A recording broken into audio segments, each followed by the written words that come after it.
Just trust me on this one." That's what my husband Ryan said when I asked him for the third time that week what he'd been signing at the kitchen table every night with his laptop angled just slightly away from me. He said it with a smile, the same easy, reassuring smile he'd used for 8 years of marriage, the one that had always worked on me before. I let it go that night. But 2 days later, while he was in the shower, his laptop pinged with a notification I could see from across the room without even trying a bank alert, the kind you get when a large transaction posts. I wasn't going to look. I want to be honest about that. I told myself I wasn't going to look. Then I looked. The notification led to an email still open in his browser from a title company. Subject line, confirming collateral assignment, 214 Birchwood Lane, our address. I clicked it before I could talk myself out of it, and the first line of that email told me something that made the floor feel like it was tilting under my feet. This confirms your home has been formally assigned as collateral against the outstanding business loan effective as of the 12th. I sat down on the edge of our bed with his laptop still open in my lap, and I understood all at once exactly what "just trust me on this one" had actually meant. It hadn't meant "trust me, everything's fine." It had meant "trust me enough not to ask what I'm actually doing with our house." If you've ever found out someone you trusted had put your entire life on the line without ever telling you, "Stick around," because what I found on that laptop was only the first layer, and it gets so much worse before it gets better. My name is Sadie. Ryan and I met in our late 20s, married 3 years later, and built what I genuinely believed was a solid, sensible life together. I worked as a hospital administrator. Ryan ran a small but growing construction supply business with his college friend Todd Whitfield. The two of them had started it 11 years earlier out of Todd's garage, and by the time I met Ryan, it had grown into a real operation with a warehouse, 6 employees, and a decent, steady income that let us buy our house on Birchwood Lane 4 years into our marriage. Ryan was careful with money in the specific way that had always made me feel safe. He tracked every expense. He'd wanted to pay off our mortgage early, had a whole spreadsheet mapped out for it. He wasn't the guy who chased big swings. He was the guy who read the fine print on everything twice. Todd, on the other hand, I'd always found a little harder to read. Charming big ideas, always one deal away from the thing that finally changes everything. Ryan used to joke about it fondly, "Todd's the gas pedal, I'm the brakes." And for years, that balance had genuinely seemed to work for their business. About 6 months before I found that email, Ryan had mentioned briefly that the business had taken out a loan to expand into a second warehouse location. He'd described it casually, like it was routine, the kind of thing established businesses do all the time. I hadn't asked many questions. I trusted him with the business side of things the way he trusted me with our health insurance paperwork, a division of labor, not a red flag. What I didn't know was that the business took out a loan, had at some point in those 6 months quietly become. The business took out a loan secured against our house, and I'd never once been told the difference. I didn't confront Ryan that night. I sat there on the edge of the bed for a long time after I heard the shower shut off, and I made a decision that I now recognize as the moment everything actually started. I closed the laptop, put it back exactly where it had been, and decided I needed to understand the full shape of this before I said a single word. Over the next few days, I paid attention in a way I hadn't before.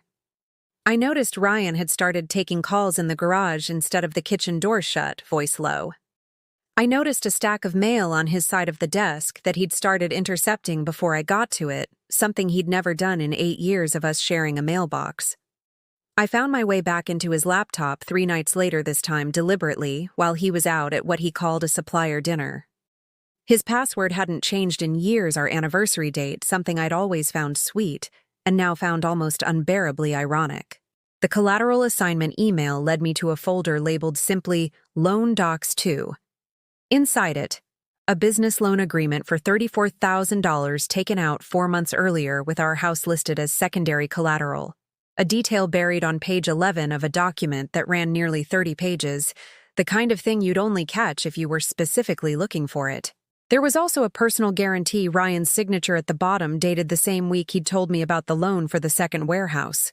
My signature was nowhere on that guarantee, which meant legally, as far as I could tell reading it at midnight with my heart pounding, that Ryan had put our shared home on the line for a business debt, using only his own name, something that should have required my consent, given whose name was also on our mortgage, and yet somehow, through some combination of paperwork and timing, I didn't yet understand hadn't. I kept scrolling through that folder long after I should have stopped past midnight, past the point where I could still tell myself I was gathering information calmly.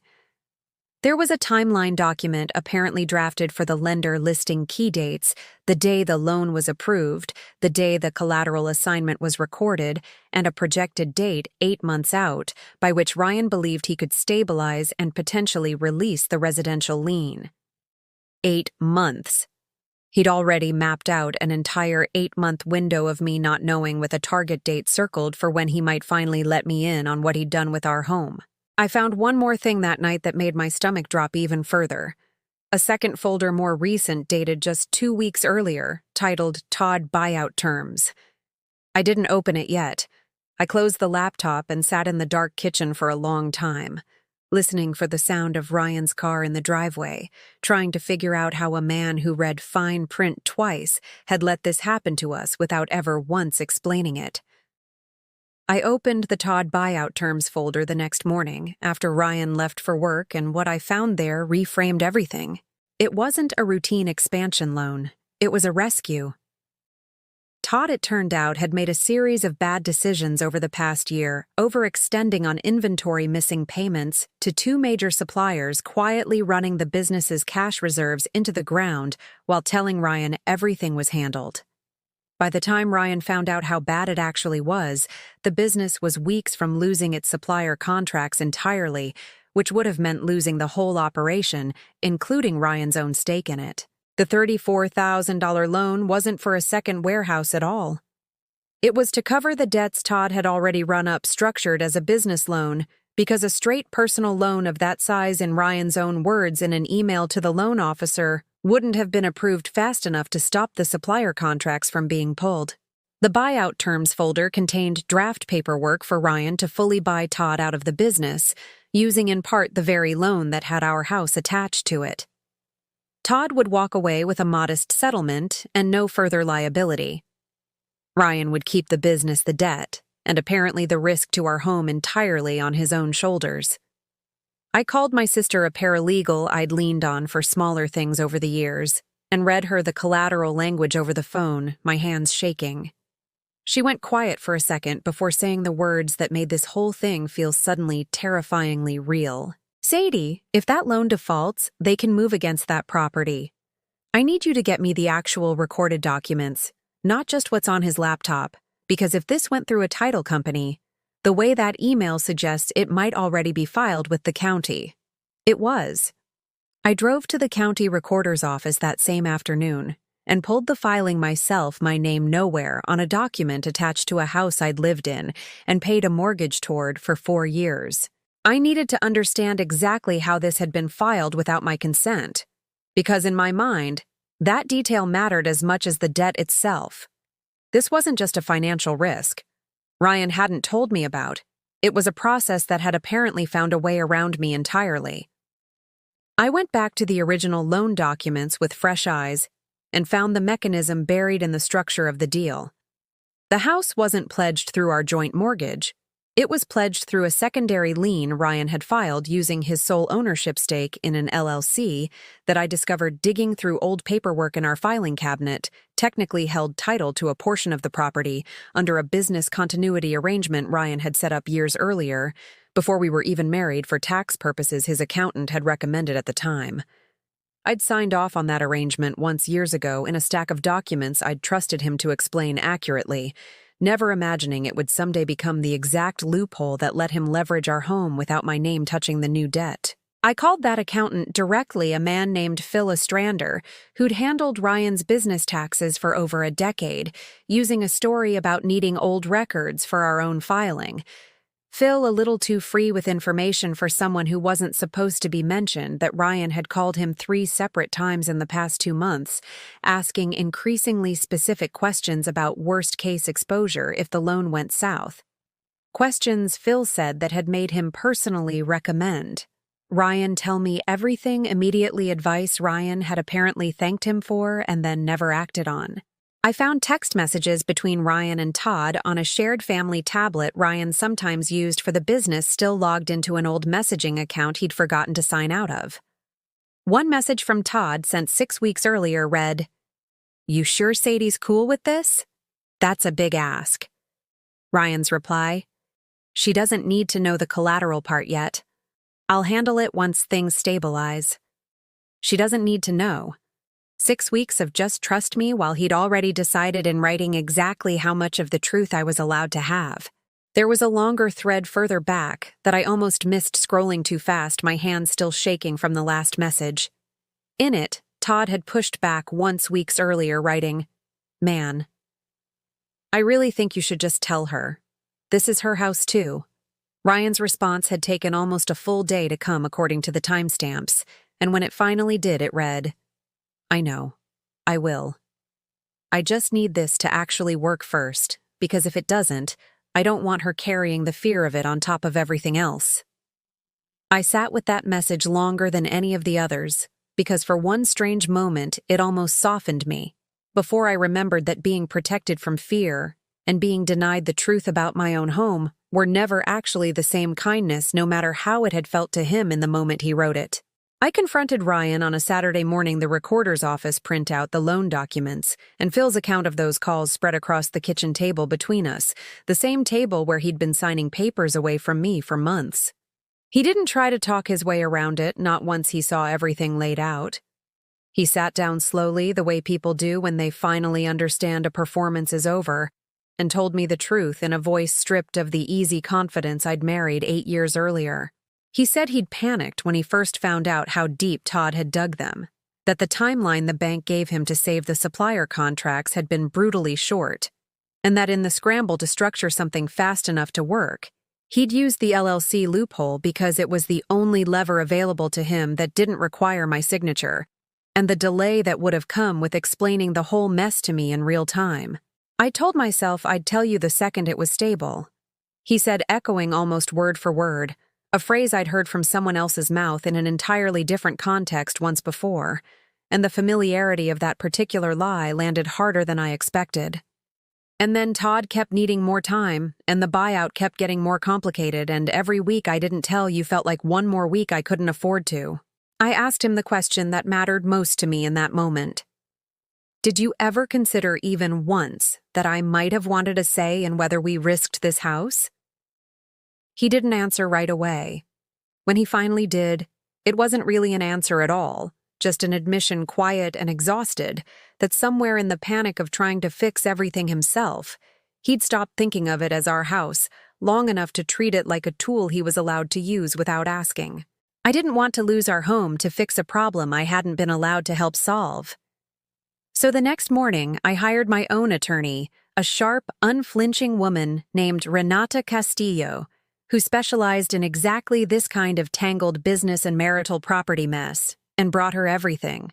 The loan documents, the LLC paperwork, the recorder's filing, the texts between Ryan and Todd. Renata's read was clear and honestly a relief to finally hear from someone outside the situation.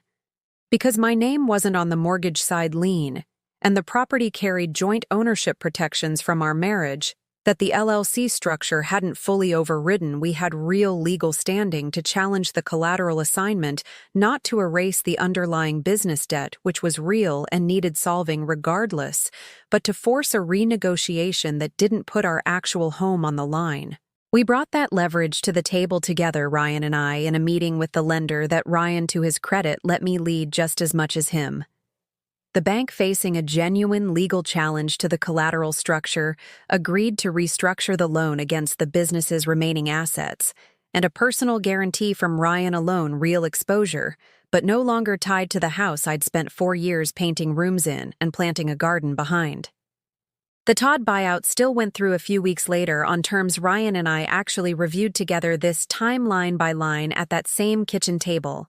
Laptop turned fully toward both of us instead of angled away.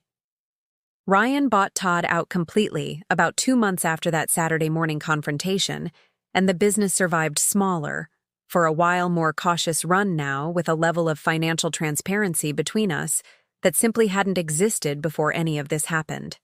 We spent several months in counseling working through the actual injury underneath the debt itself, not the dollar amount, but the specific corrosive experience of learning that Trust Me had for 6 weeks meant trust me to make decisions about your own home without you. Renata's advice stuck with me long after the paperwork was settled. Financial secrets, she told me once almost offhand, tend to do more lasting damage to a marriage than the financial mistakes themselves ever do. Todd and Ryan don't talk much anymore, which surprised me less than it probably should have. I ran into Todd's wife at the grocery store a few months later, and there was an unspoken understanding between us two women who'd both in our own ways been kept out of decisions that reshaped our households without our input. I kept a printed copy of that original recorder's office filing. It's in a folder in my own desk, now not tucked away in a laptop I'm not supposed to open. Every account tied to our house requires both our signatures now. No exceptions, no loopholes built years ago for reasons that seemed harmless at the time. Some nights I still think about how close I came to never seeing that bank notification at all. How easily 8 years of trust could have quietly absorbed one more secret, and then another, until secrecy itself became the actual foundation of our marriage instead of the house we were both supposedly protecting. I don't think just trust me will ever sound simple again coming from him or from anyone. But I've learned the hard way that trust that can't survive a laptop being opened was never really trust, to begin with just a hope that I'd never look. Renata still checks in occasionally, mostly just a quick message asking how the business restructuring is holding up, and I've come to genuinely appreciate having someone in my corner who saw the whole mess clearly from the outside when I could barely see past my own kitchen table. My sister still teases me gently about becoming the person in our friend group who reads every document twice before signing anything, a habit I picked up almost overnight and have never once regretted since. Ryan and I don't talk about that 8-month timeline document much anymore, though I know he remembers it as clearly as I do. Every so often when we're going over the business books together now, laptop turned fully toward both of us, the way it should have been from the start, I catch him watching me read something a little too carefully, like he's still bracing a little for what I might find. I don't think that feeling fully goes away. I think, honestly, it's supposed to stay a little uncomfortable, a small, permanent reminder of exactly what it cost us the last time he decided alone that I didn't need to know. If you found out someone you trusted had put your entire home on the line without ever telling you, would you have confronted them immediately, or gathered the whole truth first the way I did? Tell me honestly in the comments. If this story hit close to home, share it with someone who's ever been told just trust me by someone who should have simply told them the truth. Ryan thought just trust me on this one would buy him enough time to fix everything quietly before I ever had to know. I opened one laptop looking for nothing in particular and found out exactly how much of our life he'd been deciding without me.